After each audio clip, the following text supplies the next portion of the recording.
प्रदेश का एक जनपद है डुमरियागंज। डुमरियागंज में एसडीएम है त्रिभुवन जी। त्रिभुवन जी का साफ सीधा कहना पत्रकार के लिए यह है कि मैं तुमको देख लूंगा।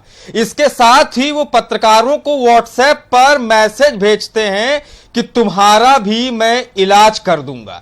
ये सारी बातें ये इसलिए कहते हैं क्योंकि पत्रकार जब अच्छी और सच्ची खबर दिखाता है तब एसडीएम साहब को ये चीजें नागवार गुजरने लगती हैं और एसडीएम साहब और हद से ज्यादा हद तब करने लगते हैं जब एक पत्रकार को विधायक के सामने एसडीएम अपने ही गुर्गों से पिटवा देता है। जी हां, मैं बात कर रहा हूं डुमरियागंज के पत्रकार अमीन फारूकी की पिटाई को लेकर। आपको बता दें कि अमीन फारूकी पिछले कुछ समय से डुमरियागंज में फैली हुई अव्यवस्थाएं, अस्पताल, लॉकडाउन को ठीक ढंग से प्रशासन के द्वारा पालन न कराने को लेकर और कुछ दुकानें खुलने और कई दुकानों के बंद रहने पर बड़ी निष्पक्षता और प्रमुखता के साथ खबर की थी, जिसको लेकर विधायक जी, भारतीय जनता पार्टी के कुछ कार्यकर्ता, कुछ नेता इस अमीन फारूकी से बेहद नाराज नजर आ रहे थे।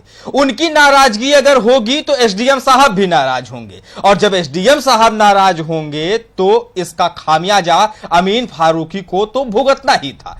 इन्होंने किया क्या? आज सीएचसी में स्वास्थ्य मंत्री पहुंचे हुए थे, जिसकी खबर करने के लिए अमीन फारूकी जब वहां पर पहुंचा और स्वास्थ्य मंत्री के जाने के बाद एसडीएम त्रिभुवन जी ने अमीन फारूकी को अपशब्दों का इस्तेमाल करते हुए पहले तो रोका। जब अमीन फारूकी वहां पर रुका तो एसडीएम ने उससे कहा कि तुम्हारी खबर बहुत ज्यादा चल रही है, तुम्हारा मैं इलाज कर दूंगा। इसके बाद उस पत्रकार ने कहा कि आपको सर जो करना है आप करिए, हम पत्रकारों का जो काम है हम पत्रकार वो काम करेंगे। इतना सुनते ही एसडीएम साहब आग बबूला हो गए। एसडीएम साहब ही नहीं, विधायक जी भी आग बबूला हो गए। इसके साथ ही ब्लॉक प्रमुख मौजूद थे, वो भी आग बबूला हो गए। भारतीय जनता पार्टी की सरकार है, उनके कार्यकर्ता है, जब सैया भय कोतवाल तो डर कहेगा। इसके बाद एसडीएम के गुर्गे अमीन फारूकी के ऊपर टूट पड़ते हैं, उसके साथ मारपीट करते हैं। इसका वीडियो सोशल मीडिया पर वायरल हो रहा है, लेकिन